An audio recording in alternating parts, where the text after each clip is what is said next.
Hello there, and welcome back to the latest edition of This Cat, the Mice, and the Curry. As normal, if I forget something, the furry fellows will certainly tell me I'm doing something wrong. I must ask you to excuse my tardiness that I haven't put a video on for a while. Our son graduated with a first, so that took priorities. As normal, going to be using Missy Ricardo's Curry Kitchen, Volume 1.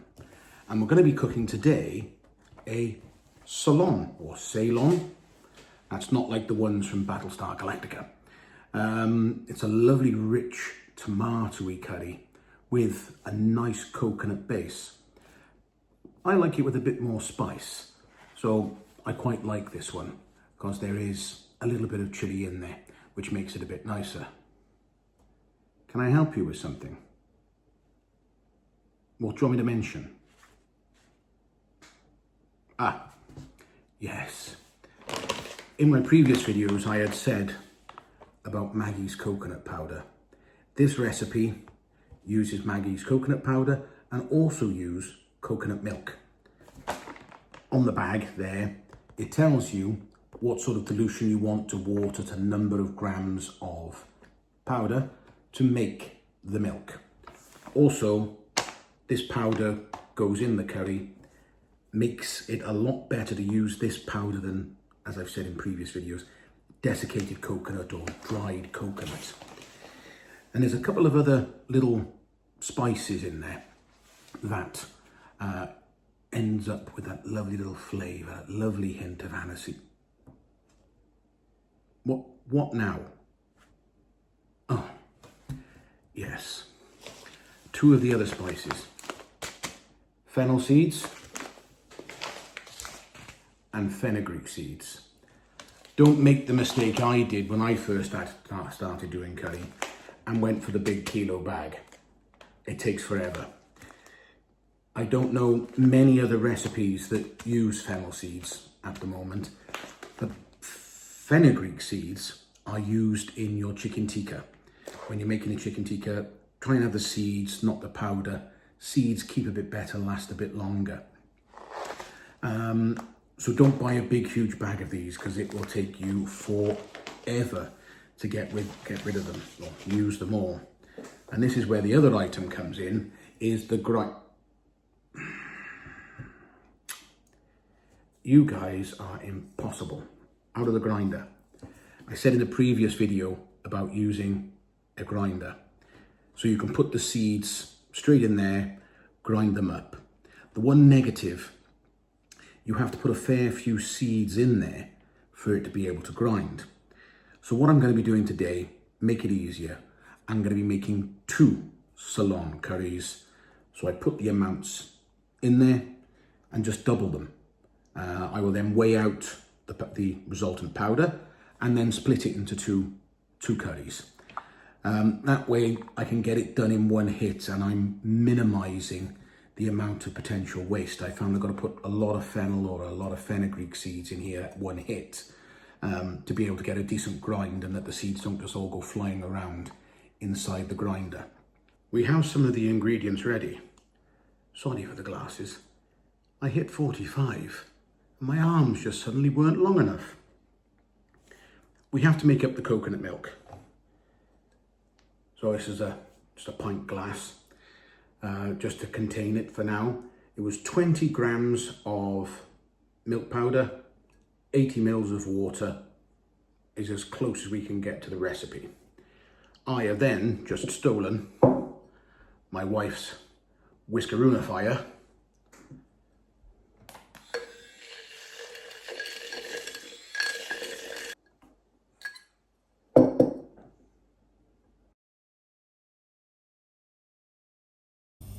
We've added our oil, or in this case, ghee. We're getting the pan hot before we add our cassia bark and cardamom pods. Now, if you've seen any of my other videos, I like to give this a good swish about, and I like to see if you can just see the bubbles, so you know it's frying up. You'll get the smells coming off, so you know it's there. We're going to put our garlic and ginger paste in next. And you know me, if you've watched any of my videos, I like to put it in the bottom and then create a little well of oil so it doesn't stick until the sizzling just reduces a bit. If you had a smaller pan, maybe you wouldn't have to worry so much, it wouldn't spread out so much. So we're waiting for our sizzling to abate slightly. You can just hear that, it's just mellowing down. In with our spices, our fenugreek and our fennel. And I always like to add a touch of base gravy. So we had a little bit of a stick then of the garlic, a bit more base gravy, and that'll just help lift it off.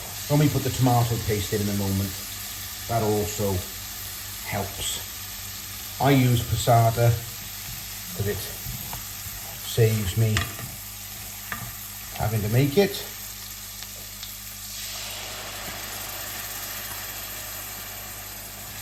You see, adding that tomato paste, passata, just lifted everything off. So again, we're looking for those dry craters, those tiny craters to appear around the pan. We've got our chicken tikka and our coriander stalks ready. Reduce down a bit. We've got those craters, as you can see on this side. In with our coriander stalks. Our chicken tikka.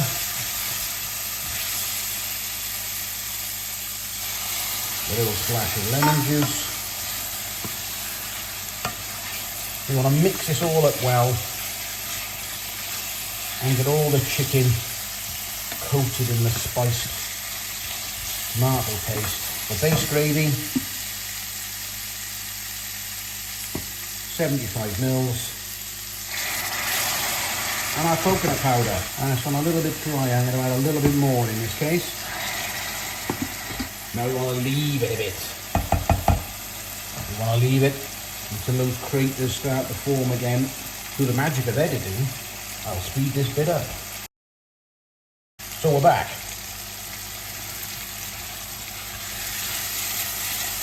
We've got those craters appeared. Going to add another 75 mils of base gravy.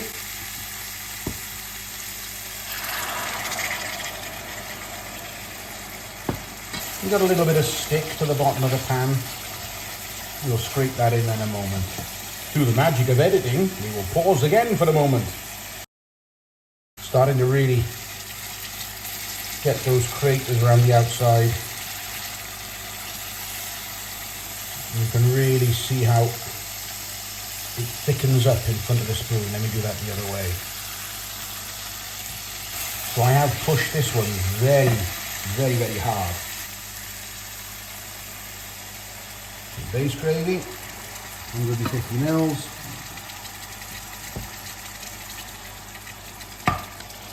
Our coconut milk.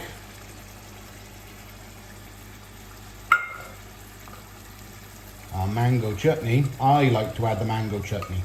The mango chutney is optional. Hear that noise? Yeah, that's telling me I've got a little bit of stick on the bottom. Couple of splashes of Worcester sauce. See how that sound's gone? So I'm going to mix it all together now. And we've got to give it about 4 minutes. We've given it a minute without touching it. Let's just give it a little touch about. Not feeling any crunchiness. So we'll let it go a bit longer. We don't want to scrape it, we want to try and get it to caramelise at the bottom. So you don't want to stir it unless you've got that imminent signs of burning. which you'll see the oil floating on the top of the liquid of the curry. That's telling you you're pushing it towards the edge. A minute and a half, almost 2 minutes I would say. There you go, there's the 2 minute mark.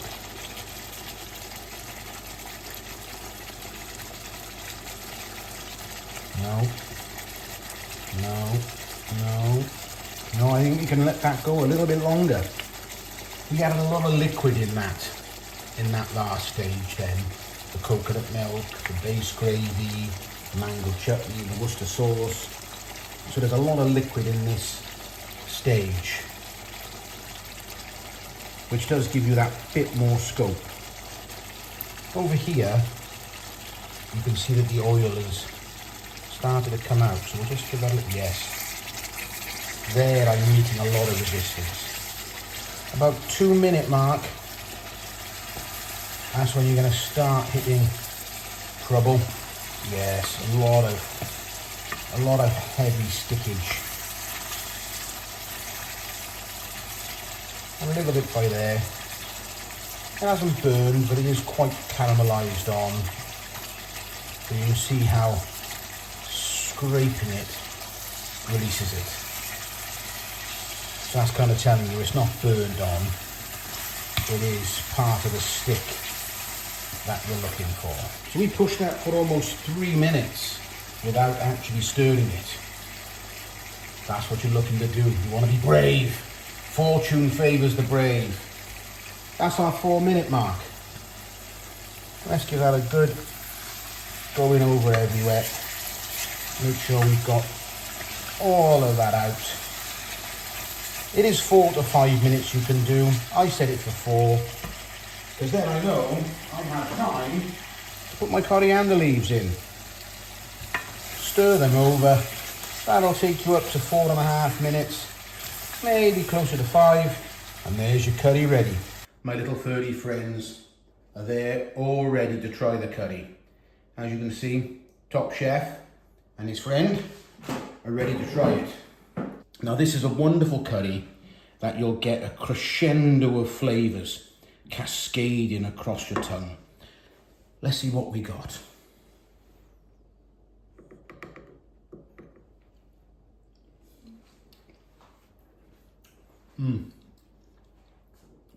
I had a bit of a leaf of coriander then.